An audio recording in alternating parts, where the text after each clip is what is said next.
Internet, welcome to my press workout. I made this video today because there's some things that I'd like to share with everybody that I think might be helpful. I mentioned in my last workout video that feels so long ago now that I only wanted to make these types of workout videos if there were things to showcase instead of just like daily, here's my repetitive crap.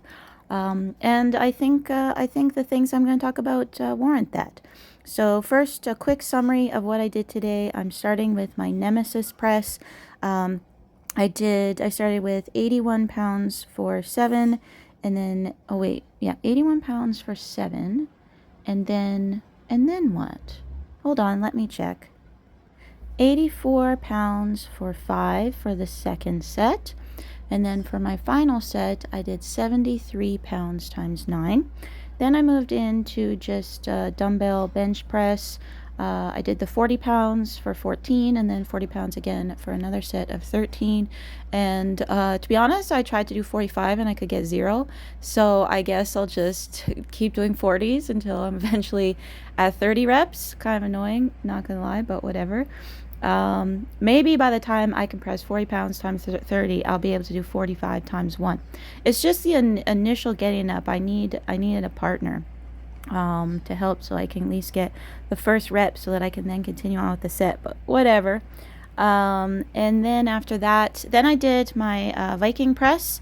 So that's kind of my new favorite thing. I feel like all of the demons of my life and all of the stress that's ever been inside me can come out when I do Viking press. If you know, you know. That's just the movement that has that magic.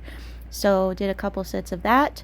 Then I just did kind of my rear delt fly stuff, some lateral raises, and then at the end I'll show you is kind of one of the first points of topic that I think will help people, and so I'll explain here now and then I'll get into the other thing. So first and foremost, I realized that my lower traps were basically just turned off and did nothing, and my upper traps basically wanted to do everything. So it's just this like spot of my back that was never firing and never activating and never doing anything. So I've been trying really hard to it's amazing once you actually get that part of your back to fire and activate and start working. It's almost like you can feel it in everything you do, whereas before I didn't feel it at all. So now it's like all of my upper body movements, now I feel that part of my trap, whereas before it was just like hanging out there but never really participating.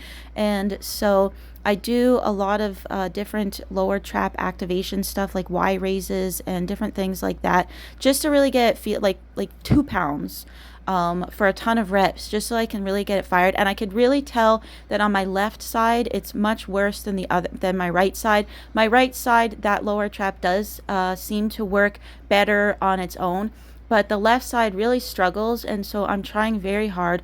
I've stopped doing just regular pull-ups because my upper traps are too excited and they want to do everything, and so I'm constantly trying to like depress them and activate the lower traps so that the lower traps take over and do their job. So what I've been doing, and what you'll see at the very end of this video, is for pull-ups I basically just do like paused part way pull-ups. So I just hold it in the middle because I'm trying to just really activate and think about my lower traps, because when I just do a full pull-up, I can get the lower traps to work at the beginning, and then at the top they completely turn off at the top, and then just do my upper traps, and it's like really annoying. It's really annoying just in all of my movements that my upper traps want to do everything. I think it's just from years of like chronic stress, which I will get to, brings up my next point as well, but it's like years of chronic stress. My traps want to be constantly up and like touching my ears, and they want to do all the exercises for me, and I don't want them to. I want them to go away. I mean, I guess, you know, not necessarily technically speaking, sure, I can have some muscle there, but I don't want it to do everything. You know, fine, it can do what it should do, but it shouldn't do every damn thing. So it's been getting kind of annoying. And even in this movement here now, before it wasn't just constantly like feeling those lower traps, but now I can really feel them when I do this, and I try to squeeze it and I think about it, trying to think about it, be more mindful of it. I feel them now when I'm doing lateral raises. Sorry, I'm getting too excited about something that technically is quite boring, but anyway. So that's what you see at the end, the pull-ups where I just hold and I'm thinking about those lower traps.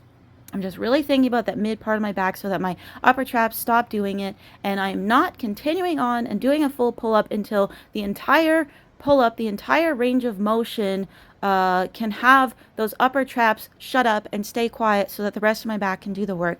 So that's what I'm doing with that, just holding it in the middle, feeling good. But the second I start to go a little bit higher, it's like, the upper traps, we'll do it. No, none of that crap. None of that crap, you hear me?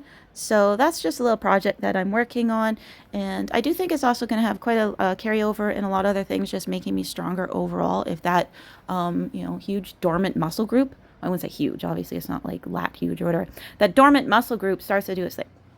So anyways, moving on from that, as I was talking about with the elevated traps, being stressed chronically my whole life. So you guys know I have a ton of anxiety, and I'm pretty much always in fight or flight.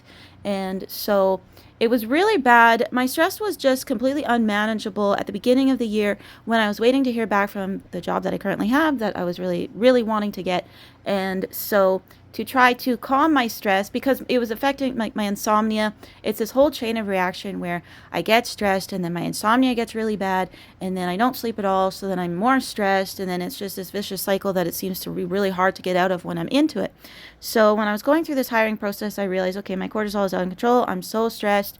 I started taking, now I'm going to butcher how I say it, ashwagandha.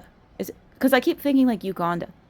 Ashwagandha. You guys know what it is. It's a big long word with an A, an SH, and a W, ashwagandha, whatever it is. I started taking that, and it was helping. It really was helping. But month after month, I realized, not that long ago, I realized I don't give a shit about anything anymore. I don't have passion for things. I don't feel excited about things. I feel sort of numb to things. And the only reason I stopped taking it and kind of clued in that it was having this impact on me is because it actually started giving me insomnia. So I would sort of feel like I could fall asleep, and then I'd be like, oh, I gotta take my ashwagandha. I would take it, and then all of a sudden I would start to like be really alert and start having a panic attack. And then it was literally giving me insomnia. And so I stopped taking it, and then all of a sudden I realized, oh, I care about things again. I now care about things. So you know how a lot of people say like supplements are just a waste of money because they don't do anything? I would argue that sometimes you have to be careful because herbal things do things.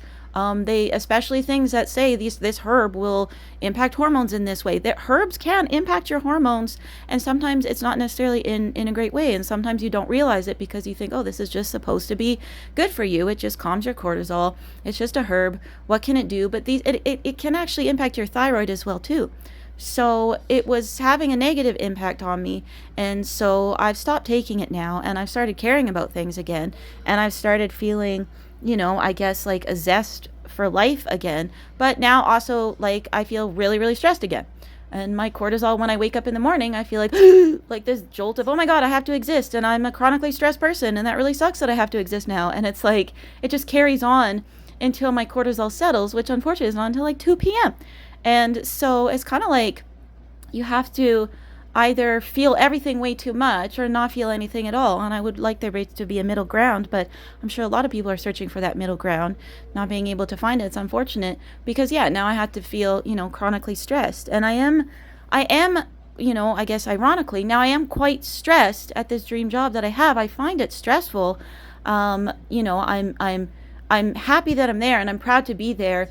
And I would never dream of leaving there because to me it still is a dream job. I just find it very stressful because when you work with customers, and it's just across the board. When you deal with people, when you deal with customers, they will yell at you, and they will be very rude to you. And it can be demeaning because you still have to be really, really nice to them. And people will be yelling at you and be very, very rude and be demanding of you and not polite in any way. And it can be really hard to just kind of detach from it and that's exactly what you're supposed to do. You're not supposed to take it personally because they're not mad at you. They're mad at the situation. And I understand that, but I can't deal with people yelling. I've never in my life been able to deal with people yelling at me because of how much it makes my anxiety. It's just all of a sudden I can't control the chemical release Like, I can say like, oh, I don't give a shit. I don't know this person. I'm never going to see them in real life, and I know that's not personal, but I can't stop all the chemicals from being released in my brain and going all through my body where, my heart starts pounding out of my chest and I'm in full-blown panic attack mode. Oh, hold on. Sorry, my phone started ringing. Anyway, so this was the thing that I was talking about with my pull-ups. Am I doing it? Oh, yeah, here we go. So this is kind of, anyways, you can see what I'm doing. So yeah, so that's kind of where I'm at. Oh, if anybody cares, that phone call was not important. It's just spam because no real people call me. So yeah, so that's kind of where I'm at, of just like, wow, shit, like I'm so freaking stressed. But I think that I could just adjust to it just because I think it was turned off for a while.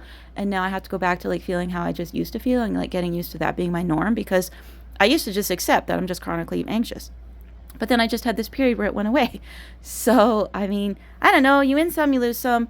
It's not the end of the world. It's just, it would be nice to have a little bit of middle ground. It'd be nice if people didn't yell at me. That's honestly what would be fantastic. But that's, that's a pipe dream. That's never going to happen. People are always going to yell at me. It's just the way, it's just the nature of the beast. So I guess I'll also wish happy 4th of July to my American friends. I know quite a few of you watch this channel, so I hope you enjoy the day filled with, barbecues and fireworks and all that kind of stuff. So thanks for watching, everybody, today. Have a great rest of your day. Bye.